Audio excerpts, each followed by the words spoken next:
সংসারটা যখন আমাদের আর সংসারের সমস্ত কাজকর্ম গুছিয়ে যখন আমাদেরকেই করতে হবে, তাই ঘুম থেকে উঠেই প্রত্যেক মহিলার উচিত সমস্ত কাজকে সুন্দর মতো পরিকল্পনা মাফিক গুছিয়ে ফেলা। তাতে কিন্তু সময়ের মধ্যে যেরকম কাজ হয়ে যাবে, সাথে মাসিক বেশ কিছুটা খরচাও আমাদের বাঁচাতে পারবো। আর সাথে কিন্তু আমাদের কষ্টটাও বেশ খানিকটা কমবে। তার জন্য কিন্তু জানতে হবে বন্ধুরা, বেশ কিছু ছোট ছোট টিপস। আজকে সেই রকমই বেশ কিছু টিপস তোমাদের সাথে শেয়ার করবো। চলো তাহলে ভিডিওটা শুরু করা যাক। এখানে দেখো আমি নিয়ে নিয়েছি শার্ট। আর এই ধরনের যখন ফুল হাতার শার্ট আমরা পরি, তখন অনেক সময় খেয়াল করে দেখবে বা হাজবেন্ডরা পরে, এরকম হাতার মধ্যে যে এই বাটন গুলো রয়েছে না, বোতামগুলো, তো সেই বাটন গুলো কিন্তু আটকাতে ভীষণই কষ্ট করতে হয়। কেন বলো তো কষ্ট করতে হয়? তো এই বাটন গুলো যখন হাতার মধ্যে ঢুকিয়ে ফেলি, তখন এই বাটন গুলো আটকানোর জন্য না, এরকম এক হাত দিয়ে কিন্তু কোনোভাবেই এটা সম্ভব হয়ে ওঠে না। আর দেখবে বেশি জোরাজুরি করতে গেলে কিন্তু খেয়াল করে দেখবে আঙুলের মাথার দিকটা ব্যথা করে, ঠিকঠাক মতো কাজটা আমরা করতেই পারি না। তো সামান্য একটা জিনিস দিয়ে কিভাবে আমরা খুব সহজে যে কোনো বাটন আটকে নিতে পারবো, তাও হাতের সাহায্য ছাড়া, তারই একটা টিপস তোমাদের সাথে শেয়ার করবো। এখানে নিয়ে নিয়েছি সেফটি পিন। সেফটি পিনটাকে বাটনের যে ঘরটা, মানে যেখানে একটা ছিদ্র করা থাকে, সেখান থেকে ঢুকিয়ে উল্টো দিক থেকে এইভাবে সেফটি পিনের মধ্যে কি করতে হবে, এই বোতামটাকে আটকে নাও। আটকে নিয়ে সেফটি পিনটাকে আস্তে আস্তে এইরকম ভাবে উল্টো দিকে টান মারো, তাতে কিন্তু সুন্দর মতো এই বাটনটা লক হয়ে যাবে একেবারে ঘরের মধ্যে ঢুকে, যার জন্য আমাদের হাত দিয়ে আস্তে আস্তে কোনো রকম বোতাম আটকানোর দরকার পড়বে না। আর এই কাজটা যদি এইভাবে করে নিই, তাহলে কিন্তু আমরা একার নিজেদের কাজেই কিন্তু নিজেরাই করতে পারবো, কারোর সাহায্য নিতে লাগবে না। তো এটা তো গেল হাতার জিনিসটা। আবার অনেক সময় হয় বাচ্চারা যখন স্কুল ড্রেস পরতে যায়, তখন এই যে সামনের দিকে যে বোতামগুলো আছে, সেটাতেও কিন্তু এই একই রকম সমস্যা। যে কোনো বোতাম তোমরা এইভাবে করে নিতে পারবে। এই ঘরের যে কাটা অংশটা আছে, মানে সাইডের কাটা অংশটা দিয়ে এইভাবে সেফটি পিন ঢুকিয়ে উল্টো দিক থেকে সেফটি পিনের মধ্যে বোতামটাকে লক করে নিয়ে উল্টো দিকে টান মারবে, দেখবে সুন্দর মতো হয়ে যাবে। তো এইভাবে যদি সেফটি পিনের সাহায্যে আমরা বাটন আটকে নিই, সেক্ষেত্রে কিন্তু কাজটা অনেক বেশি সুবিধা হবে। টিপসটা ভালো লাগলে লাইক করতে ভুলো না। চলো দেখে নাও পরের টিপস। অনেক সময় হয় দেখবে বন্ধুরা, রুটি কিন্তু বাসি থেকে যায়। আর বাসি রুটি বা ২-৩ দিনের বাসি যদি হয়ে যায়, সেক্ষেত্রে তো কেউ খেতে চায় না, সেটা ফেলেই দিতে হয়।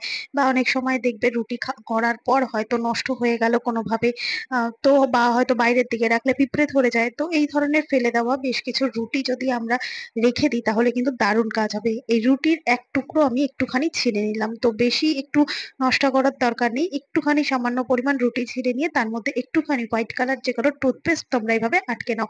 এবার দেখো বন্ধুরা, আমাদের ঘরের যে সমস্ত কাজ আছে, এটা আমি জানলার মধ্যে দেখাচ্ছি, মানে এই না যে জানলার মধ্যেই আমরা পরিষ্কার করতে পারবো। যে কোনো ধরনের কাজ, আয়না, টয়লেটের যে আয়না থাকে বা ঘরের আয়না, সমস্ত কিছু কাচের মধ্যে যে একটা জলের ছিটছিট দাগ হয়ে যায়, সেই দাগ কিন্তু খুব সহজেই এইভাবে পরিষ্কার করা হয়ে যাবে। খুব আস্তে আস্তে এইভাবে রুটিটার মধ্যে কলগেটটা লাগিয়ে আমরা এইভাবে কাঁচের মধ্যে রাব করব। তারপর একটা ভিজে কাপড় দিয়ে যদি তোমরা মুছে নাও, সেক্ষেত্রে দেখবে কত সুন্দর মতো যে কোনো কাজ কিন্তু পরিষ্কার হয়ে যাবে। তো রুটিটা এক্ষেত্রে কেন ব্যবহার করলাম, আটাটা কিন্তু এখানে কলগেটের সাথে মিশে খুব সুন্দর মতো পরিষ্কার হবে, যার জন্য আমাদের আলাদা করে বেশ কিছু ঘষাঘষি করে নোংরাটা তোলার একেবারেই দরকার পড়বে না।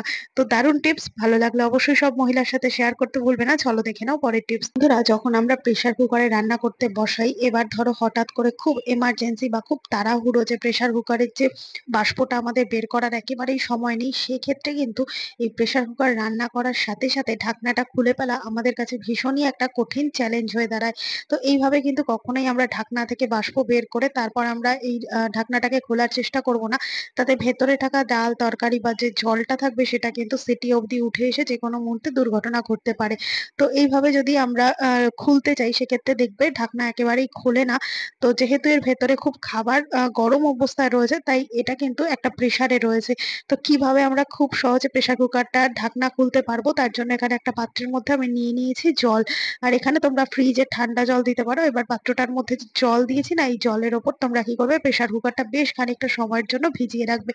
তারপর কিন্তু দেখবে বন্ধুরা, কয়েক সেকেন্ডের মধ্যেই ঢাকনাটা একেবারে লুজ হয়ে যাচ্ছে, মানে বাষ্পটা কিন্তু একেবারেই ছেড়ে দেবে। যত গরম খাবারই হোক না কেন, সেকেন্ডের মধ্যে ঢাকনা খোলার জন্য তোমাদের এই টিপসটা কিন্তু তোমরা ফলো করতেই পারো।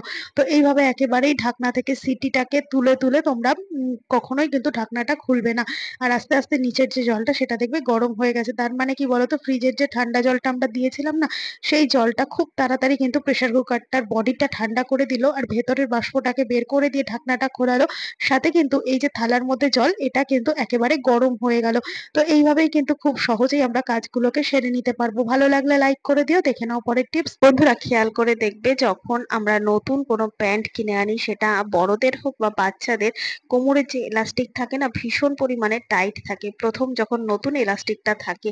তো এটা বাচ্চাদের কোনো জিন্সের প্যান্ট হোক বা নর্মাল কোনো প্যান্ট হোক বা বড়দের লেগিংস হোক, যে কোনো ধরনের প্যান্টে কোমরের কাছে যে এলাস্টিকটা থাকে, ভীষণ পরিমাণে কিন্তু কোমরের কাছটা দেখবে পড়লে পরে লাল হয়ে যায়, ইচিং হয়, এরকম নানান রকম সমস্যার মধ্যে আমাদের চলতে হয়। খুব সহজে কিভাবে আমরা এই কোমরের গার্ডারটাকে লুজ করে নিতে পারবো, তার জন্য রইলো ছোট্ট একটা টিপস। এখানে আমি নিয়ে নিয়েছি এই ধরনের গ্রসারির যে প্লাস্টিকের জারগুলো হয়, যেই কন্টেনার বা জারগুলোর মধ্যে আমরা গ্রসারি বা কোনো শুকনো বিস্কুট বা মুড়ি এগুলোকে স্টোর করে রাখি, তো সেই রকম একটা জার নিয়ে নেবে।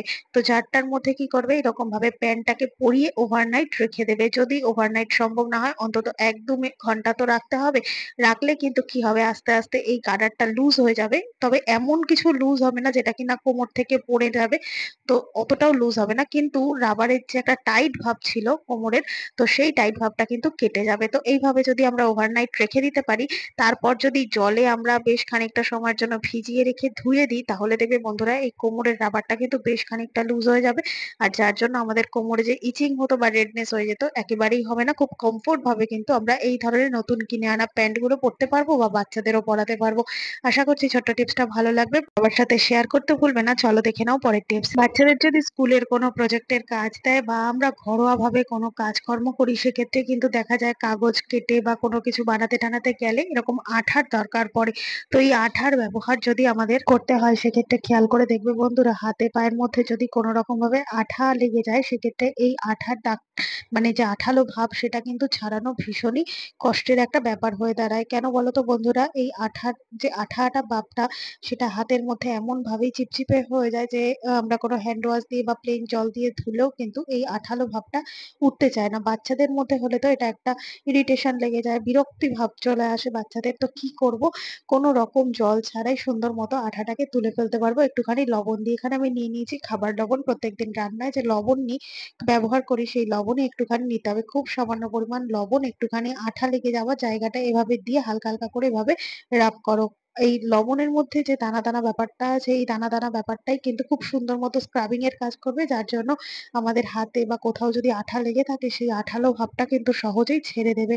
তো এইভাবে রাব করে দেওয়ার পর দেখবে আঠার যে শক্ত শক্ত ডেলা ভাবগুলো রয়েছে না, সেগুলো পুরোপুরি পড়ে যাবে, আর হাতটা কিন্তু একেবারে আগের পর্যায়ে চলে যাবে। তো কোনো রকম জল ছাড়া সুন্দর মতো কিন্তু আঠা হাত থেকে তোলার দারুণ একটা টিপস। ভালো লাগলে লাইক করো। দেখে নাও পরের টিপস। এখানে আমি নিয়ে নিয়েছি চেয়ার।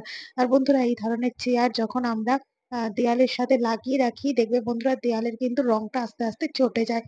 তো কিভাবে আমরা দেয়াল রাখবো, দেয়ালের সাথে যদি রাখি এইরকম সমস্যা তো হবে। তো চেয়ারটা কিভাবে রাখবো, যার জন্য কিন্তু কোনো রকম দেয়ালের রং উঠবে না। সাথে কিন্তু খেয়াল করে দেখবে বন্ধুরা, এই যে চেয়ারের মধ্যে অনেক সময় ধুলো পড়ে যায়, বা যদি স্টিলের চেয়ার হয়, সেক্ষেত্রে একটা জং পড়ে যেতে শুরু করে, বা চেয়ারের কালারটাই ফেড হয়ে যায় ধুলো লেগে লেগে।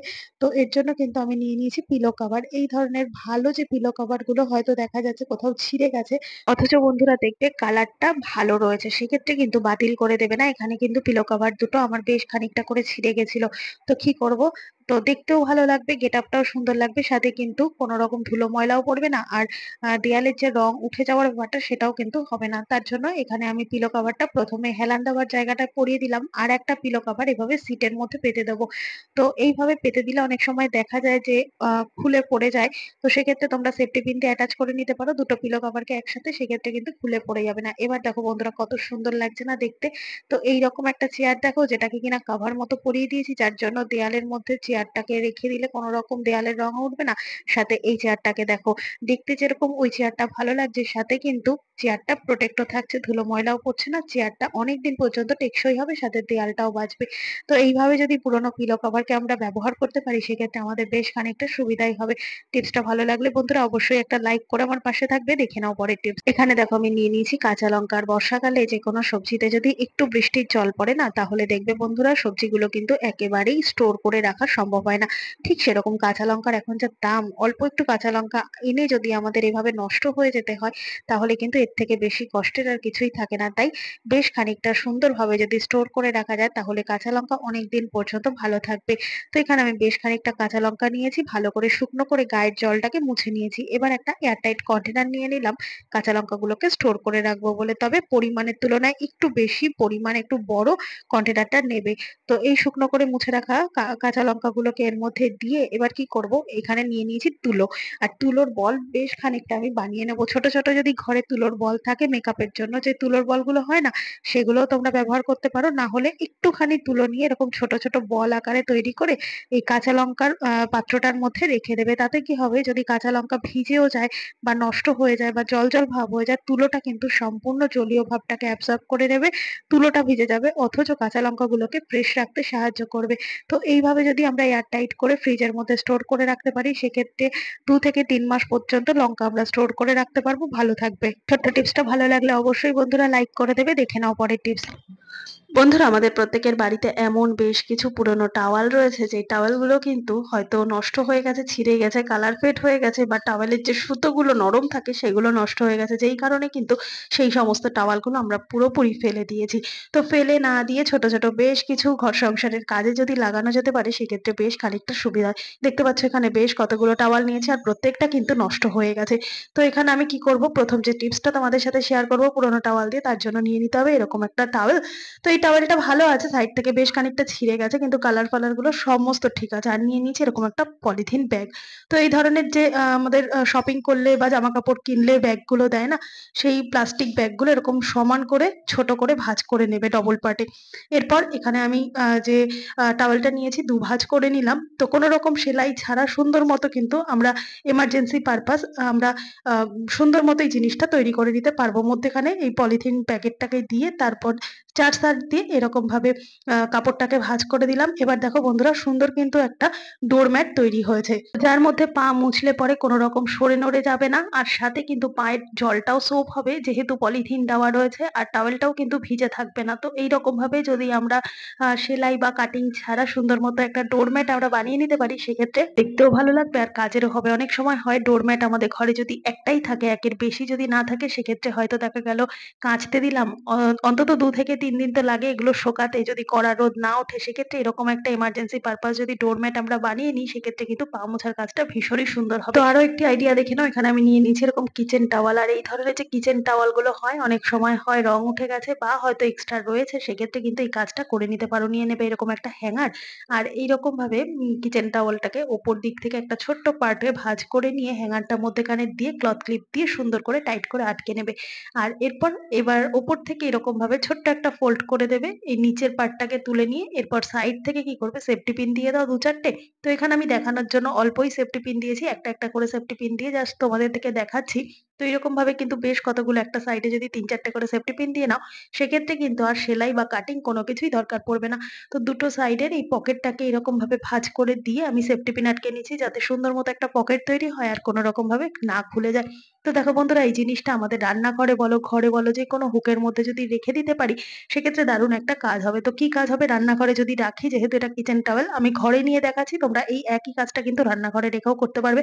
রান্নাঘরে ছোটখাটো যে চামচ, ছুরি বা কাটলারি সেট বা ধরো পিলার, গ্রেটার, এগুলো তো হারিয়ে যায় চারিদিকে। তো এগুলোকে সুন্দর মতো কিন্তু এটার মধ্যে রেখে দিলে পরে যত্নে থাকবে, আর গেট আপটাও ভালো লাগবে। আর যদি তোমরা ঘরে রাখো, সেক্ষেত্রে ছোটখাটো যে সমস্ত জিনিস প্রত্যেকদিন ব্যবহারের, ক্লিপ বলো, চাবি বলো, বা কোনো আঠা জাতীয় বা কোনো কিছু ওষুধপত্র বলো, এগুলোকে সুন্দর মতো এর মধ্যে ভরে নিলে দারুণ একটা কিন্তু ব্যাগ তৈরি হয়ে গেল। তো এইভাবে যদি আমরা তৈরি করে নিই, আমাদের কিন্তু রিইউজ করতে পারবো পুরোনো টাওয়ালটাকে। তো আরো একটি পদ্ধতি দেখে নাও, যখন আমরা সিঙ্কের মধ্যে বাসন মাজি, তখন বাসন মাজার পর যে সমস্ত ধোয়া বাসনগুলো হয়, সেগুলো কি করি, সিঙ্কের পাশে একটা ঝুড়িতে হোক বা এরকম ফ্লোরের মধ্যেই হোক, এরকম ভাবে কিন্তু আমরা এই এগুলোকে আমরা উবুড় করে রাখি। তো সবার কাছে ঝুড়ি থাকে না, তবে সিঙ্কের পাশের এই জায়গাটাই কিন্তু আমরা বেশিরভাগ সময় রেখে থাকি। তো এতে কি হয়, জলটা তো সোপ হয় না, সাথে যাও বা অনেকটা দেরি করে বাসনপত্রের জল সোপ হলো, সাথে কিন্তু দেখা যায় কি বলতো বন্ধুরা, এরকম ফ্লোরটাও কিন্তু একটা ভিজে, ভিজে ব্যাপার হয়ে যায়। যার জন্য আমাদের এক্সট্রা করে এই ফ্লোরটাকে আবার পরিষ্কার করে মুছতে হয়। এক্সট্রা খাটনি, সাথে পরিশ্রমও বেশি। তো কি করব, এখানে নিয়ে নিয়েছি এরকম একটা পুরোনো টাওয়েল। আর এই পুরোনো টাওয়েলটাকে এরকমভাবে যদি আমরা ফ্লোরের মধ্যে দিয়ে দিই সিঙ্কের পাশে, তাহলে এর মধ্যে যদি আমরা সমস্ত বাসনপত্র ধুয়ে নিয়ে উপুড় করি, তাহলে বাসনের জলটাও খুব তাড়াতাড়ি সোপ হয়ে যাবে। সাথে কিন্তু ফ্লোরটাও আর ভিজবে না। আর এত সুন্দর মতো জলটা তাড়াতাড়ি সোপ হবে না, আমাদের কাজটাও কিন্তু অনেকটা সহজ হয়ে যাবে। তাই আমাদের এক্সট্রা খাটনি হলো না, ফ্লোরটাকে মুছে নিয়ে। আর এইভাবে কিন্তু আমরা পুরোনো টাওয়েলগুলোকে ব্যবহার করতেই পারি। আশা করছি আজকের সমস্ত টিপস কাজে দেবে। ভালো লেগে থাকলে লাইক, কমেন্ট, শেয়ার করে পাশে থাকবে। আমার এই ভিডিওটা তোমরা কে কোথা থেকে দেখছো কমেন্ট করে জানাতে ভুলবে না। দেখা হবে আবারও অন্য কোনো ভিডিওর সঙ্গে। ধন্যবাদ।